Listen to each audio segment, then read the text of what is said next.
Schools are familiar places, classrooms, hallways, daily routines. You see the same people. But when the day ends, the same spaces can feel completely different. In this video, you'll hear three scary horror stories that happened in schools, moments that started like normal school day and slowly turned into something far more unsettling. If you enjoy horror stories like this, like the video and subscribe. And if you want to support the channel even more, super thanks are always appreciated.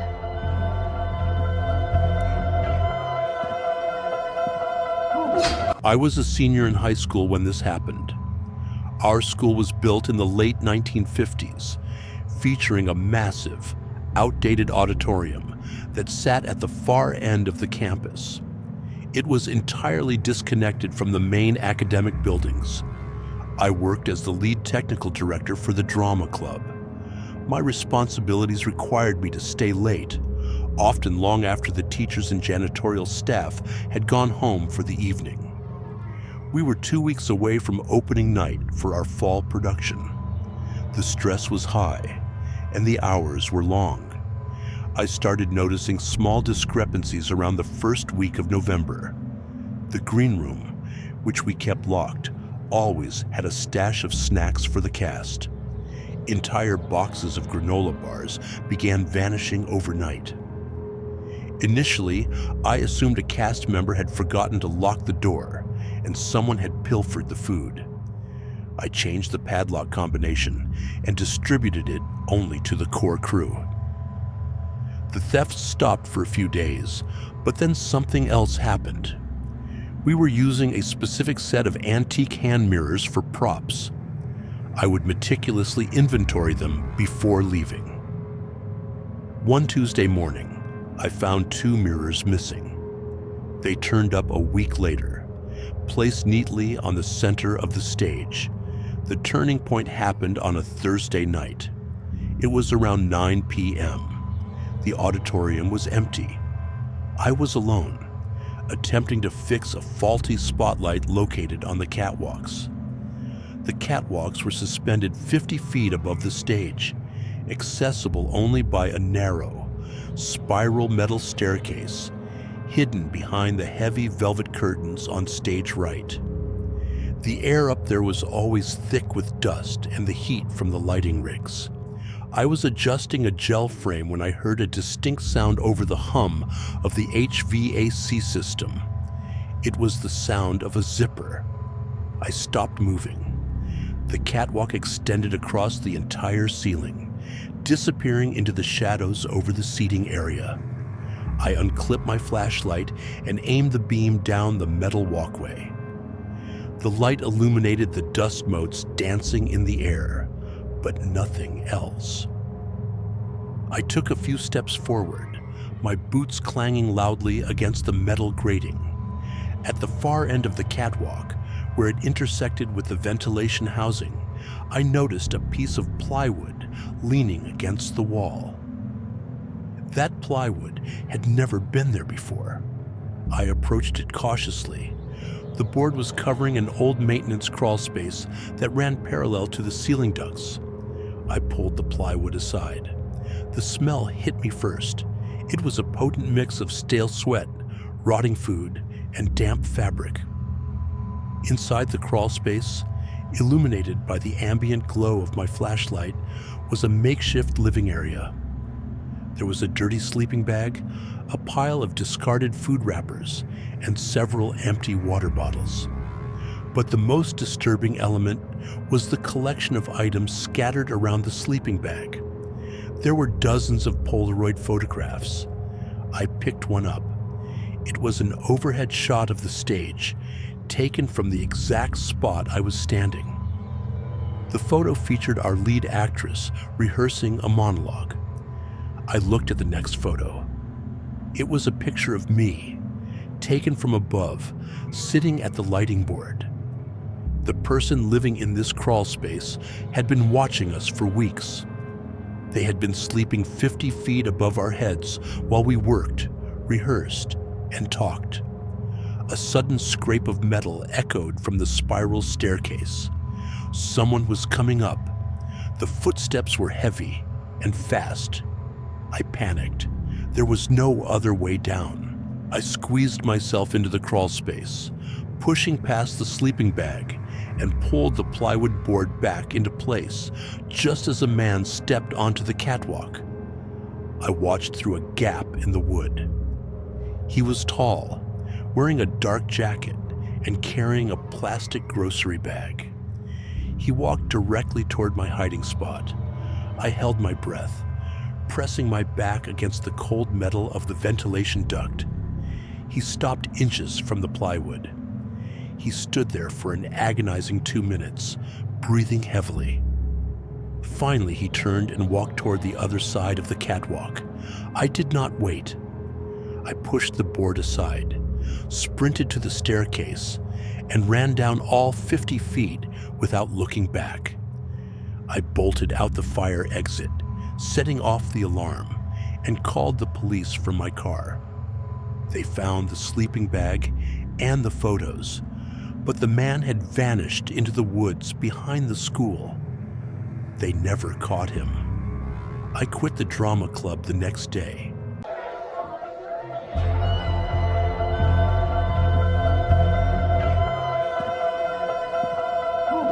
During my sophomore year of college, I lived in a massive 10-story dormitory located on the absolute edge of the campus. It was late January, and the region was experiencing a severe cold snap that people still talk about today. Temperatures were hovering around single digits, with a wind chill that made it physically painful to be outside for more than a few minutes. The heating system in our old building was barely keeping up, and the air in the rooms was constantly dry and filled with static. At exactly 3:15 a.m. on a Tuesday, the building fire alarm activated. The sound was deafening. It was not a typical ringing bell, but a high-pitched electronic screech accompanied by blinding white strobe lights mounted high on the walls. I woke up completely disoriented and exhausted. I had just finished a grueling 20-page midterm paper for my history seminar and had only been asleep for about an hour. My brain felt heavy, and the bright lights flashing against my walls made my eyes ache. The standard university protocol was to evacuate immediately, no matter the circumstances. But the thought of standing in the freezing snow and biting wind for 40 minutes while campus safety cleared the building was unbearable. My roommate had gone home for the weekend to attend a family event, so I was completely alone in the space. I made a reckless, exhausted decision. Instead of putting on my heavy winter coat and boots to join the mass of students heading for the stairwells, I opened my heavy wooden wardrobe, climbed inside, and pulled the doors shut behind me. I figured if the resident advisors did a quick room check, they would see an empty bed, assume I had followed the rules, and move on to the next room. From inside the dark, cramped wardrobe, I listened to the chaotic sounds of hundreds of students shuffling down the hallways. I could hear their muffled voices complaining about the freezing temperatures, the sound of heavy winter boots on the linoleum, and the constant slamming of heavy fire doors as people made their way to the fire escapes. I waited in the dark, smelling the cedar of the wood and the wool of my winter coats. After about 10 minutes, the hallway grew completely silent. The fire alarm continued to blare its relentless rhythmic screech, reflecting off the concrete walls and masking any subtle ambient noises. I sat in the darkness, hugging my knees, waiting for the inevitable silence that would signal the drill was over and the system had been reset. Then, as I sat there, I felt a distinct vibration through the floorboards of the wardrobe.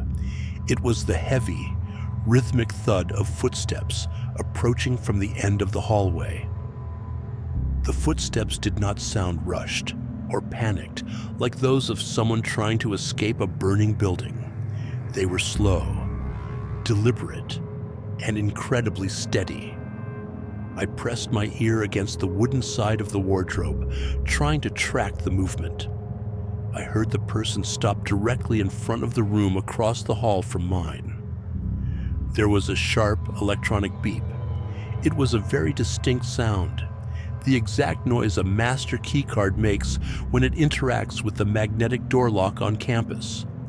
The heavy door creaked open on its hinges, stayed open for a few agonizing seconds, and then clicked shut as it was let go.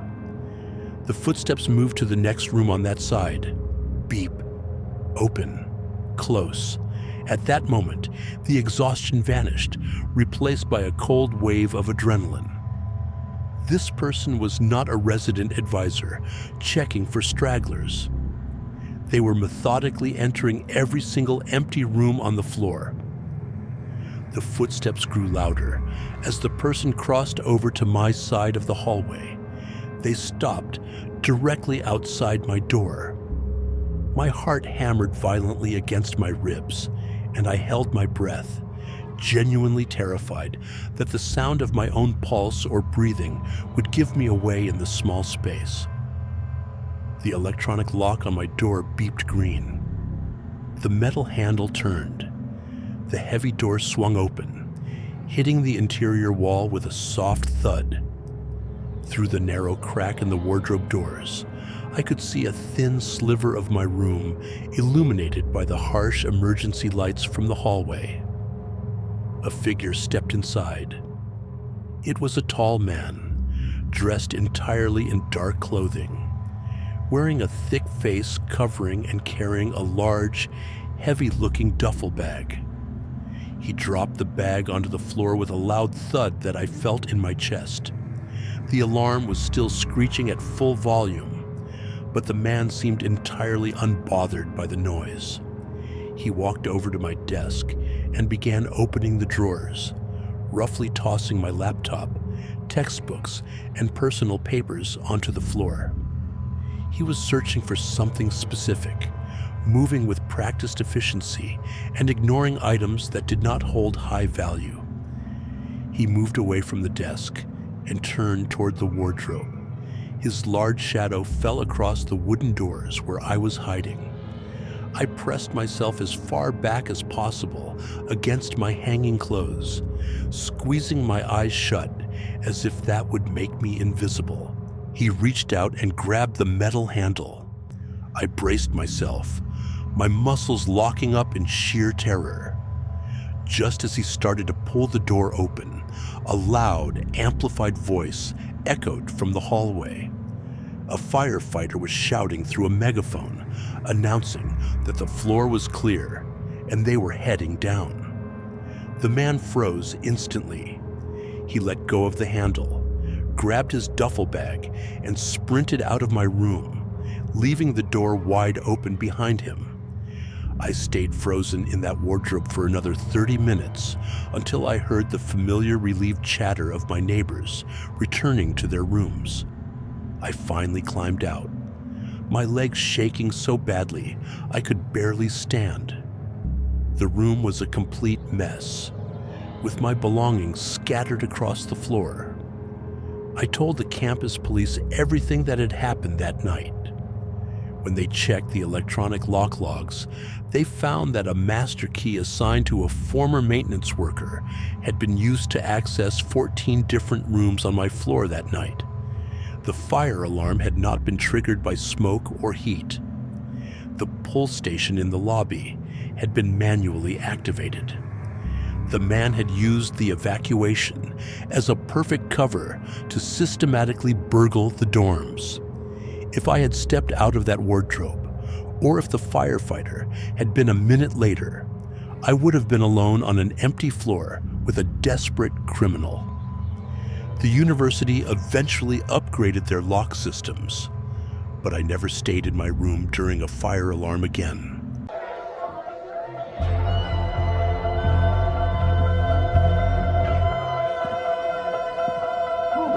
I took a campus job during my senior year that required me to work in the sub-basement of the university library.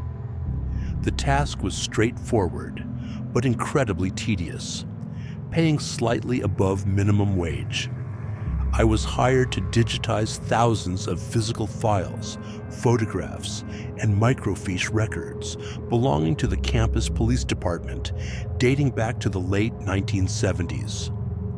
The archive room was located 2 levels below the main lobby, entirely windowless and smelling strongly of decaying paper, stagnant air, and the ozone emitted by the heavy-duty industrial scanners. I was the only student worker assigned to this specific project, and I rarely saw another human being during my long 6-hour shifts. The isolation was absolute, broken only by the hum of the ventilation system and the mechanical whirring of the scanner. One evening in late March, I was processing a large cardboard box labeled 1998. The file folder inside contained documents, police reports, and photographs related to a string of unsolved disappearances that had rocked the campus community decades earlier. 3 female students had vanished without a trace from the campus over a 6-month period. The cases had generated massive local and national media attention at the time, but leads eventually dried up, and the investigation went cold. I began scanning the crime scene photographs, which were high-resolution black and white images taken near the campus nature preserve. This was the location where the personal belongings of one of the missing girls, a sophomore named Sarah, had been discovered by a hiker. I scanned a wide-angle shot of the tree line where the police tape was strung. There was a large crowd of onlookers gathered behind the yellow tape, mostly students and faculty members watching the investigations unfold. I zoomed in on the scanned image on my monitor to verify the resolution and ensure the details were crisp. My eyes scanned the faces in the crowd, looking for clarity. Most were blurred by motion or looking away from the camera, but one face stood out with absolute clarity. A young man, probably in his early 20s, was standing near the very back of the crowd. He was staring directly at the camera lens with an intense, unblinking focus. His expression was completely blank, entirely devoid of the curiosity, shock, or concern that was visible on every other face in the crowd. I felt a strange, immediate sense of recognition that made the hairs on the back of my neck stand up. I pulled up the official university staff directory on a separate monitor to check a hunch. I scrolled through the pages of administrative headshots, searching for a match.